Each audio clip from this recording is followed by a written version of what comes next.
Robbo, Penrith, do you take anything out of that really courageous win in round 2 and try to bottle it again? Look, they're different games. You obviously do your homework on the things that we did in that game. Obviously, patterning's very much similar. You know, you go through that game and then the game since then around the way that they want to play. Some things they did against us. You always do your homework, and then every game's a brand new experience, so you go and recreate that. So that's key. Obviously, they're out of form, but in terms of the calibre of player, you know that Penrith could turn it at any stage. Is that right? Yeah, I mean, that's the respect in the NRL has to be high. I think we've seen that as much as any competition, and that's why we love this game. You have to respect yourself and the opponent every single week and prepare for their best, and you have to be prepared to be at your best, and that comes with knowledge of their team and the players that give them energy, and what we can do to nullify that, and then how do we play our best. So preparation doesn't change based on the form of an opposition. It goes based on the players and what they're capable of. How impressed were you with Savala, obviously making that decision to drop Chad and coming in Yeah. and getting the job done? Must have been happy with that decision. Yeah, it's seen Savala for a long time, obviously coming through the grades. I was most impressed obviously with his kicking and the way that he controlled, especially that second half of putting them in different positions, the variety of kicks that he chose as well. And I've seen that at training a lot. And so those decisions, that was really hard last week, but the decisions are made on hundreds of hours of training and games that you've seen him play, and then his ability to put that mindset into a game was important for us. That's his spot to lose now. Oh, look, that's the normal parts of footy. You know, I think he's played lock and centre and lots of different positions for us, but we know he's a half, and he's come into that role, and we'll continue to back him and watch him grow within that. Game on game is really important for players in starting out NRL. How's Chad dealing with things though? Really good.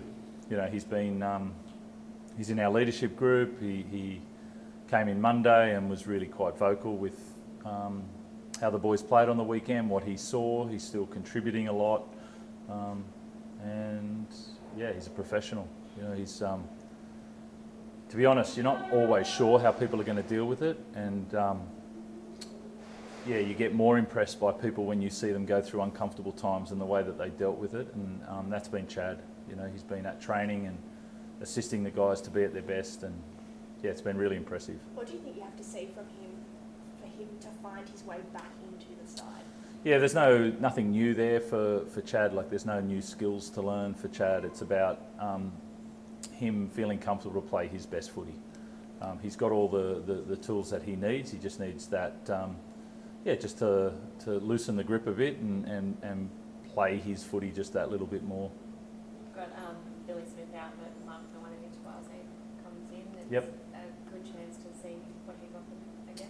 Yeah, it was obviously, I think Billy got his opportunity through Mark being out with a calf injury, and then Mark had to wait his turn last week. I think he was 18th man there, and then he switches with Billy, which gives him an opportunity to prove his worth. And a bit like I was saying there, it's not about trying to hold on to something, it's about him getting back in and playing his style of footy, and what's impressed us so far in, I think, those first 4 rounds that he played, it was good to watch, so he gets his opportunity again.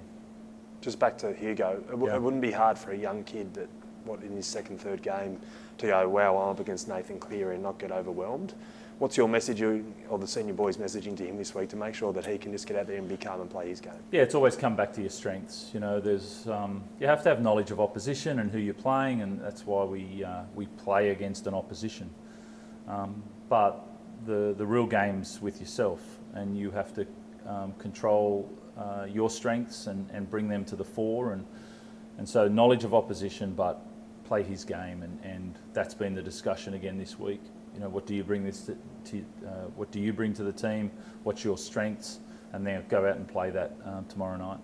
There's been plenty of talk this week about Lockie Gavin. I'm sure you've heard it all. Do you think Nick Politis is willing to put his differences aside with Isaac and have a crack at him if the Roosters are keen? Yeah, I knew I'd get asked questions about that. I don't think it's... I don't want to add to it, to be honest.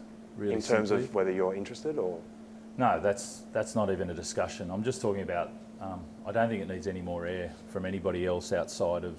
I think it's had enough. You know, it's the intrigue of our game, which is good, but from our point of view, there's nothing to comment from a Roosters point of view at all, or from a personal view, or that's... yeah, enough's been said. Just on that, because I think the other week, well, everyone's had their say on like trade windows and stuff. Yep. I guess it's the battle between like the NRL right now. Every week there's a huge story that's dominating, which means, you know, if NRL's front and centre, it's a product and it's making money through. Or is it better in a focused 2-week period?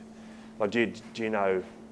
What are your thoughts on that? Yeah, it's a really interesting one, right? So I think our game's becoming as big as it's ever become before, as far as the interest and the eyeballs on our game, both during the week and on the weekend. So, is news always good news? Is a really good question.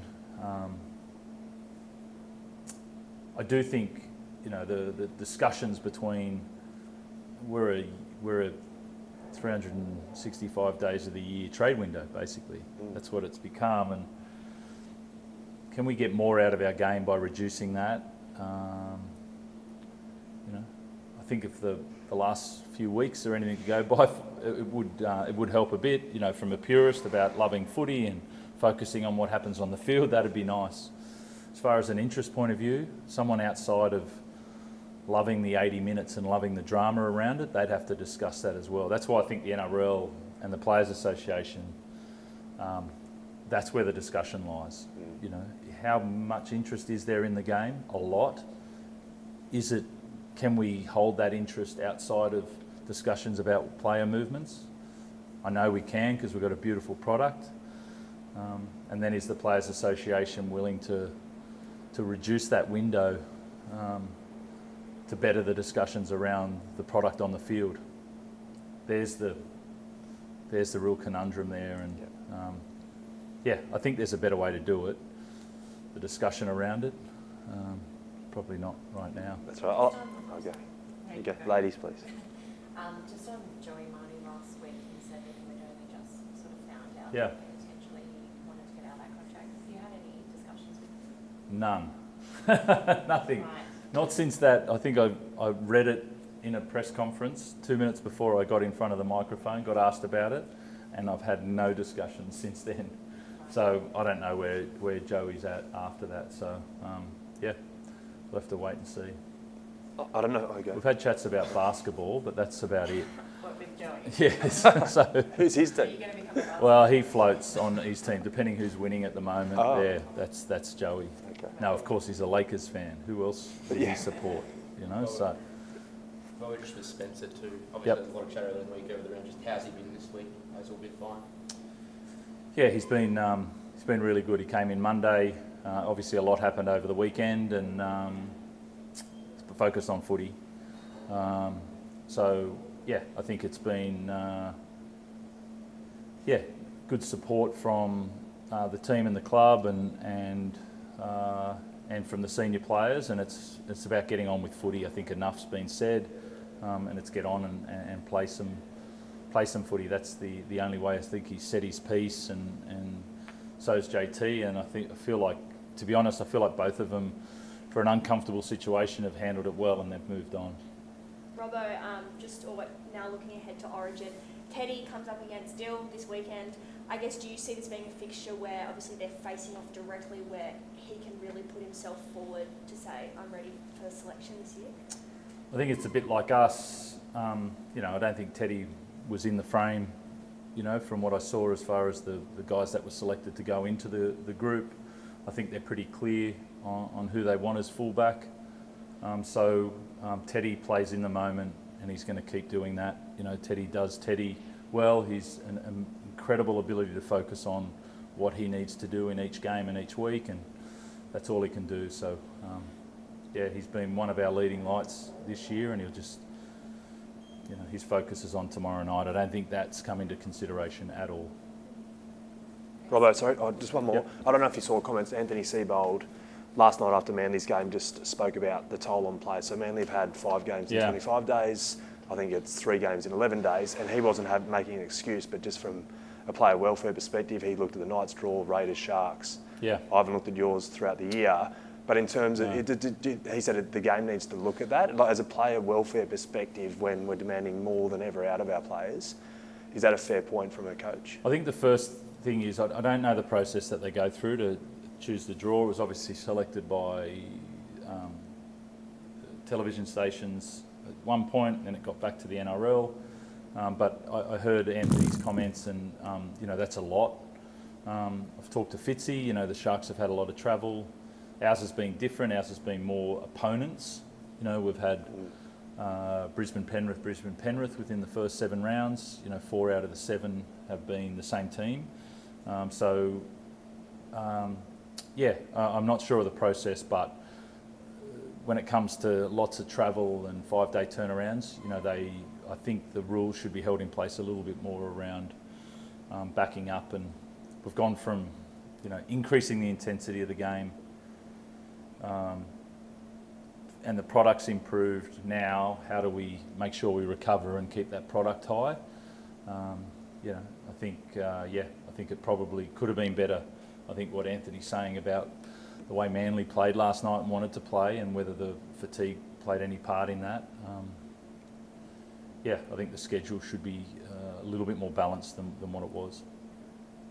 Cool. Sweet. Thank Thanks. you.